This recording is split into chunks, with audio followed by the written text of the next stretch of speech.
Hey guys, and welcome to the Working Money channel. 66,000 BTC price now critical. 5 things to know in Bitcoin this week, guys. We have been on a bit of a ride here. Yesterday, Bitcoin was trading in and around 66,005, and it did dip down a little lower. We're still not trading very far from that, although we did dip below the $66,000 level. Right now, as of the time of this recording, we're trading in and around 65,925. Just looking at Bitcoin here, we did talk about this yesterday. This level down here did breach. We did see Bitcoin dip back down, testing out the 64.6, 64.8 level down and around here. But we have seen it has rebound back up. So, now we're eyeing that psychological level of 66,000. Bitcoin flirts with the lower end of the stubborn BTC price trading range as traders strain to see signs of change. At this point in the cycle, it's kind of taxing for those who have not done this before because it just seems like such a grind, and it is a grind. It's a bit of a grind at this point. But once Bitcoin does start making those moves to the upside, guys, of course, all this will be ancient history. Bitcoin starts a new week in an altogether different mood to much of June, trailing 1-month lows. Bitcoin price action has taken a turn for the worse after channeling $70,000 resistance multiple times. So what are we to expect next? Unfortunately, we are getting a stream of United States microeconomic data and associated Federal Reserve commentary that appeared to take its toll on Bitcoin last week, with the largest cryptocurrency shedding nearly 5%. While fewer macro triggers are due this week, employment figures may still surprise the U.S. inflation picture, delivering mixed signals to risk assets. Many are thus playing a game of wait and see when it comes to BTC to USD. Until the range shows signs of shifting, there is little to do but wait. So, kind of more of what, unfortunately, what I've been saying for the last little while here. Just waiting it out, guys. Again, this is Bitcoin on the hourly. If we bring up the daily chart, we can see that macro trend is actually still pretty safe and secure. We are trading up above the shoulder lines, which is very good. And, even getting up above what was this neckline here. So getting up above that, of course, now we're down below that, and we're just kind of bouncing off those shoulder lines that we saw from this inverted head and shoulders pattern. Going below this level of support at this point would, probably raise some questions. However, it is looking fairly secure, at least as of the time of this recording. So under the hood, meanwhile, Bitcoin miners are adjusting to the new post-halving reality as a capitulation phase continues to play out. That's the other thing. There's a bit of a shift, a bit of a reset now that we have seen the halving, and the Bitcoin mining reward has been cut in half. Now miners have to rejig. They have to kind of, think of what is going to be most profitable for them. So we are seeing a bit of a shift there. Some miners have gone offline because it's just not profitable to mine Bitcoin. Of course, that changes as soon as Bitcoin price goes higher, and eventually it will. So it's a matter of who is going to stick around, who's going to wait it out, or more accurately, mine it out. So this is just the reality of it. It says here network fundamentals are cooling, with mining difficulty set to drop by around 1.3% this week. With all-time high seemingly out of reach for the time being, Cointelegraph takes a closer look at the main Bitcoin price talking points for market observers and participants. So there are some other factors here that we can look at getting into the nitty-gritty. Overall, though, guys, Bitcoin price is just doing its thing. It is holding support here at around 66,000, so that is positive news. The other thing that Allison here did notice, she says, did I miss something? XRP has kind of quietly moved to the upside, breaching 50 cents, 0.4955. I don't know if this momentum is going to continue, and I can't really tell if anything in particular is happening, but you guys can see over the last few hours, we did see a bit of a price rise for XRP, albeit not by much. It still did go up to 50 cents, 0.503. Right now, it's trading down below that at 0.496, but we did see it breach 50 cents yet again. I think, the psychological level of below 50 cents has really gotten on people's nerves, especially, if they were buying in the 50 cent range. So getting back up above that 50 cent level, I think, is giving some XRP traders a little bit more confidence now that we're seeing the price rise. But no, nothing out of the ordinary there. At least not that I can decipher. We can see sentiment has gone up a little bit. So yesterday was sitting at 53. Today, we are sitting at 55. The market cap is at $2.39 trillion. That's down by a little bit, but we are seeing 24-hour volume increase by 37.2%. Bitcoin dominance still holding strong at 54.3%. But again, not a lot of activity in the space. We're seeing a mix of green and red, mostly red though. So it was a bit of a surprise to see XRP in the green this morning, up 0.04% just within the last 24 hours. Of course, the overall market though, over the last 7 days, pretty much for every coin except for maybe a handful, hasn't been great, unfortunately. But again, guys, this is going to change. This is all just 99% of crypto trading getting very, very, very bored over longer periods of time before we see our coins move to the upside. So for XRP getting back up above 50 cents, I mean, it's not right this second, but getting back up above 50 cent, that 50 cent level, I think will be crucial for XRP holders to feel a little more confident. We're also noticing this, the Pi cycle top indicator is more popular than any other Bitcoin cycle top caller that exists. This one from CryptoCon here. And for good reason. It has managed to call every major cycle top within 1 to 4 days. So that's pretty accurate. Still no crosses yet, but maybe we can get an estimate of when it will come, perhaps. So I don't know what this indicator is. The Pi cycle top cross estimations. I have never even heard of that. Let's bring up the Bitcoin chart and see if we can find it. Pi cycle. Oh, there we go. Pi cycle top indicator. Is that what he called it? The Pi cycle top cross estimations is what it's called. Pi cycle top, where is it? Pi cycle top cross? No, must be that indicator there, Pi cycle top indicator. So basically what we are looking for is that cross to the upside. And what CryptoCon is suggesting here is that when we've seen it in the past, it has been accurate within 1 to 4 days, give or take. So we've got the indicator up here on the chart, and I can change those later. But you guys can see they are nowhere near crossing at this moment. They did cross back in April of 2021, of course, when we did see that altcoin high and Bitcoin go up to a new all-time high, and also back in and around here. So we probably have to adjust some of the metrics on that. I will look into this further. It looks like an interesting metric, especially if it is this accurate. 1 to 4 days, that is unheard of.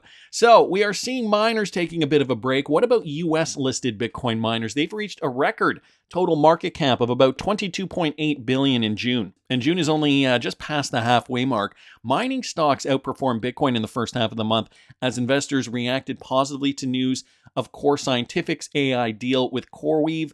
The report said the total market cap of the 14 US listed Bitcoin miners, followed by JP Morgan, hit a record high of $22.8 billion on June the 15th. The bank noted that almost all the companies outperformed Bitcoin in the first 2 weeks of June, with Core Scientific the best performer, adding 117%. The ALGO blockchain, the worst, dropping 7%. The world's largest cryptocurrency fell 3% in that same period. So we are seeing a bit of a correlation here with the mining sector and Bitcoin. Again, NVIDIA has always outperformed in crypto cycles because miners are buying more chips, and that is something that kind of baffles traditional stock market investors. If you're in the know, though, you're in the know.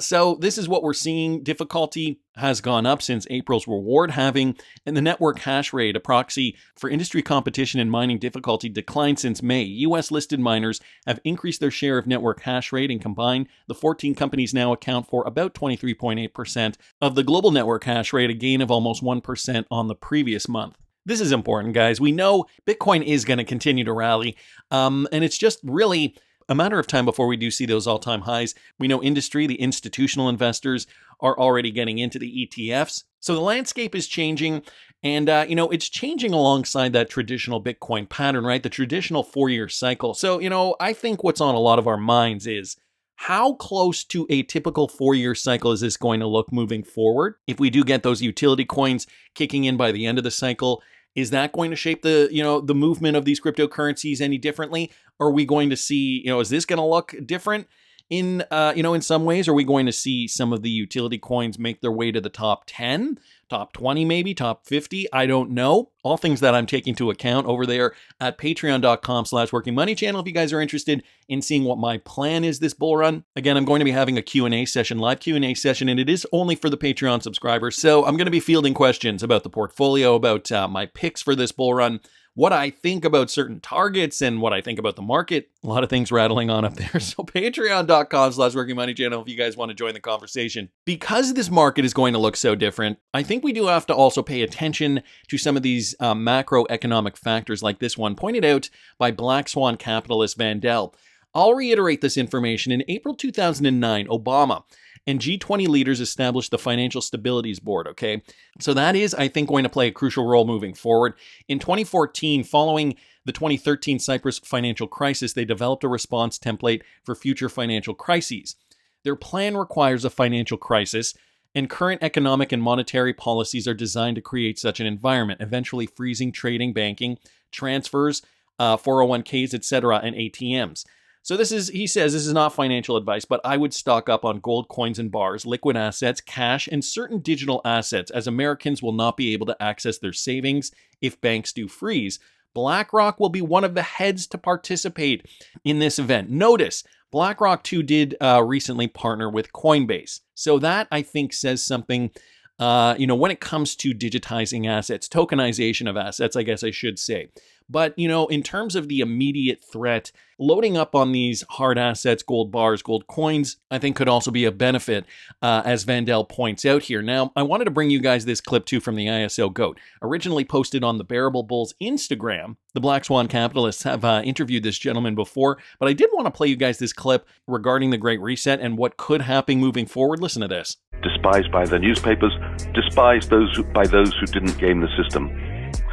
There is almost certainly going to be some sort of evening out process, some new legislation to ensure that those who were the big winners because of the reset aren't as big winners, and to ensure that those who are just at the wrong end of it and unlucky are in some way made not completely whole, but in some way compensated.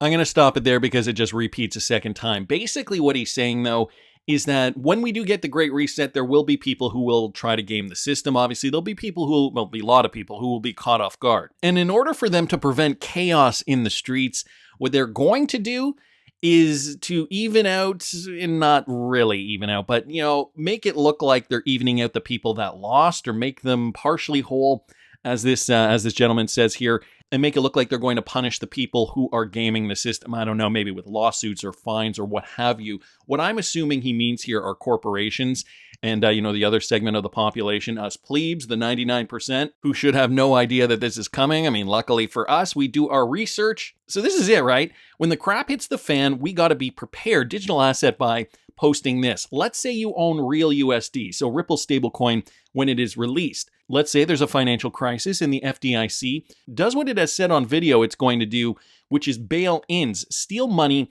out of your bank account to cover the government screwing up the economy. So just kind of going along with, this theory, this Great Reset theory that they're going to screw up. There's no other way than this, financial disaster, financial collapse that really kind of has to take everything down in its path.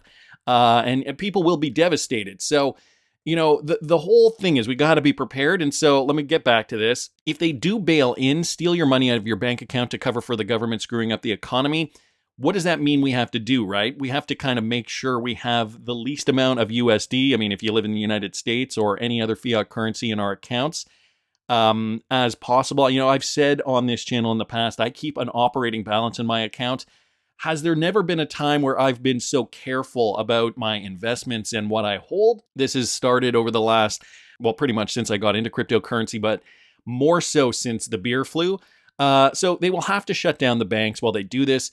Think bank lines and runs. Okay, people won't be able to get their cash for a period of time. This scenario is why Senator Warren and her banker friends don't want crypto. They don't want us to have crypto lifeboats. And so Vandel down here just saying too, right? That's the plan. Jennifer Curry saying, forget the banks. We need sovereign self-custody wallets. That is another very, very good point, especially now in a time when the regulation is still a little bit murky, to have a self-custody solution like a Ledger Nano or something similar. I personally use the Ledger Nano. I do have an affiliate link in the description of every video I do. You can use my link if you still are looking for a solution. You don't have to use it. But, to have an option available to you to self-custody, I think could be beneficial, especially if, we're trying to find alternatives, and these stable coins could be an alternative, perhaps a privately backed stable coin like the Ripple, the real USD crypto stable coin. These could be options, or partial options at least, to help safeguard us. And if you have those custodied, stored away from prying eyes, that might be an opportunity for you to safeguard yourself, or at least buy some time. We got to look at what else is going on globally, guys. The Bank of England, which is a confirmed Ripple partner, and the BIS are testing synchronized settlements in FX. So, whether this is part of a global financial reset, or, just maybe after the global financial reset, we do need a system in place that is going to work. So to see that all this is happening behind the scenes, and then to kind of know, on the other hand, that, okay, if there's a global reset, they're already creating this DLT technology. It's been in the works for a while. I mean, for most of the people out there, it's going to seem like a big coincidence. For us, we kind of can see what's going on behind the curtain. So, courtesy of Mike Manfield here, the Bank of England and the BIS are tests to synchronize settlement in FX. The starting point is the concept of the synchronization operator developed in the first Meridian project. Meridian FX will test the usability of SO for different types of assets and technologies. It will also explore additional features that could form part of SO's offering, such as those that could help reduce liquidity needs to participants. So, if there is a liquidity crisis, they need the most efficient system to create liquidity, and by extension to be able to transfer funds. By focusing on FX transactions, the project could also offer potential solutions to long-standing issues in settling FX trades, such as the costs, risks, and time involved in cross-border transactions. So, this is at the central bank level too, guys. You got to think, this is not the only central bank that is working on this. Even the bigger global financial institutions are putting in safeguard measures, or maybe masking them as a revamp of the financial system in order for everybody to be prepared once the crap does hit the fan. I mean, it's a different theory. It's a different way to go about thinking about this, but I kind of don't believe it's a coincidence. I have a feeling that they know what's coming. They have to be prepared. The banks are doing what they need to do, the central banks especially. So, another interesting piece of news here from Ripple Partner Bank of England and Mike Manfield. So what is going to happen, guys? The XRP lawsuit does coincide with this. Zoom on Twitter posting this, retweeting out Jeremy Hogan's assessment. He posted this a couple of days ago. He said, the SEC isn't requesting a penalty of $102 million. It's arguing that even applying Ripple's logic to the Terra settlement, the penalty should be $102 million. But even at that, Jeremy Hogan did give his estimation on this settlement. Listen to this. In any case, that's my call, $100 million and an injunction as to the institutional sales. That's his call on this. To clarify, it's actually the SEC that applied that logic, says Moon Lambo here. Ripple divided by gross sales, but the SEC divided by the violative revenue, and that's the math used to come up with $102 million when applied to the Ripple lawsuit. So how much is it really going to be? A very good question here. Just going back to this Mr. Zoom tweet, so an injunction over institutional sales of XRP would mean Ripple can no longer sell XRP at a discounted price to institutions, and their stockpile gets restricted from flowing in the market, hence reduced supply. Institutional users would be required to purchase from exchanges that would increase buy pressure, paving a path to higher priced XRP. So guys, could this eventually happen? There was another theory here that kind of got me scratching my head. I mean, let's just say all the banks, because there are so many NDAs still, right, that Ripple hasn't let us know about. What if the banks already own the XRP that is in the escrow right now? And, at this point, maybe, there's 1 billion XRP that's released, and let's say it's divided up by percentage, because not every bank is going to own the exact same amount. So let's say that XRP goes to these banks directly over the counter. Mr. Zoom here also pontificating about this. Good friend of mine was going through his archives and found this after seeing my post. Did not know about this Ripple Crippler post, but I'm glad my theory lines up with his pretty well. So food for thought, what if the partners and banks are primed? 50 billion in escrow is theirs, but they must go to exchanges to move the price. And so once the price hits a number, it unlocks more and more for the partners. This incentivizes them to go to the exchanges, guys, and this incentivizes them to buy more, increasing the price of XRP. So, an interesting theory here, John 1140 here saying, this suddenly now makes a lot more sense. Ripple CEO says, it is strange market has not rewarded XRP. I mean, that could just be in the United States, and it could be that maybe all countries need to be on board before this really occurs. Maybe they're planning for this to occur after a financial collapse. That would definitely be the time where we need the liquidity. But I don't know, guys. That is just my opinion, and maybe a few others here that I've highlighted on this episode. But I want to hear what you guys think. Please subscribe to the channel if you haven't already. Like the video if you like the content I'm providing. I always love hearing your comments. See you in the next one, guys.